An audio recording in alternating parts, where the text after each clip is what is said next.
అయ్యా, నువ్వు నన్ను బాణాలతో గుచ్చి చంపినా కానీ మాకు ఒక రాజ్యం ఉందయ్యా, అదే పరలోక రాజ్యం అయ్యా. నువ్వు ఈడ చంపినా కానీ మేము ఆడ మళ్ళీ బ్రతుకుతామయ్యా. అవునా? మళ్ళీ బతుకుతారా? చనిపోయినా మేము కూడా బతుకుతామా?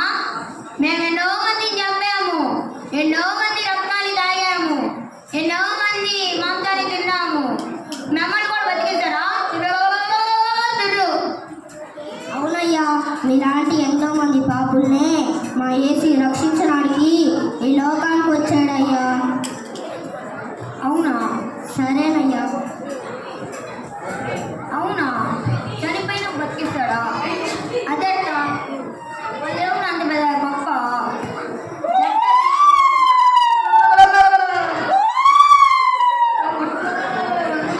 చనిపోయినా బతికిస్తాడా? ఎటువంటి వ్యాధిని చనిపిస్తాడా? మమ్మల్ని కూడా బతికిస్తాడా? అదేంటది?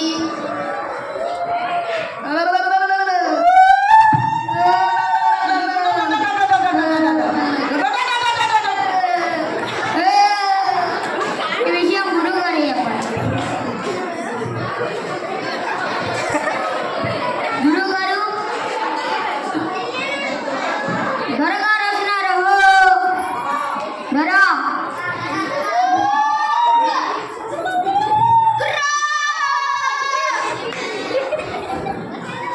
దొరగారి ప్రణామాలు.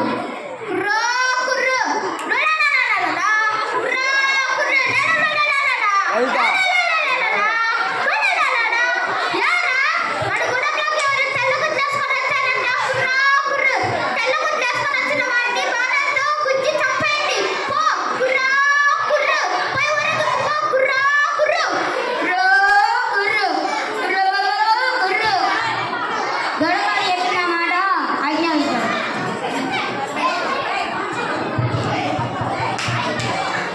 పాపా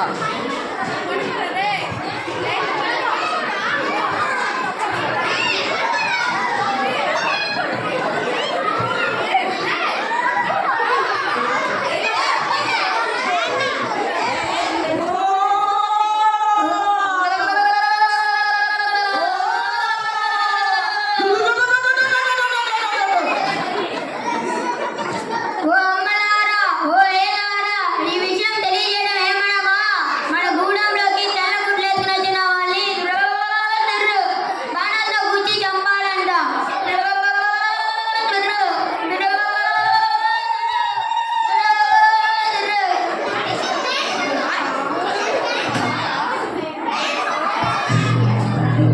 ఓ ఏలారా, ఓ అమ్మలారా, ఈ విషయం తెలియజేయడం ఏమనగా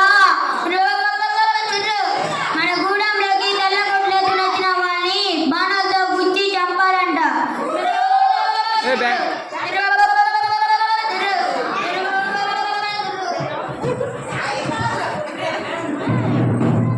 ఓ అమ్మలారా, ఓ ఏలారా, ఈ విషయం తెలియజేయడం ఏమనగా ఓ అమ్మలారా, ఓ ఏలారా, ఈ విషయం తెలియజేయడం ఏమనగా మన గూడెంలోకి తెల్లగుడ్లేసుకుని వచ్చే వాళ్ళని బాణాలతో గుచ్చి చంపాలంట. ఈ దొరగారి ఆజ్ఞ.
రో రో రో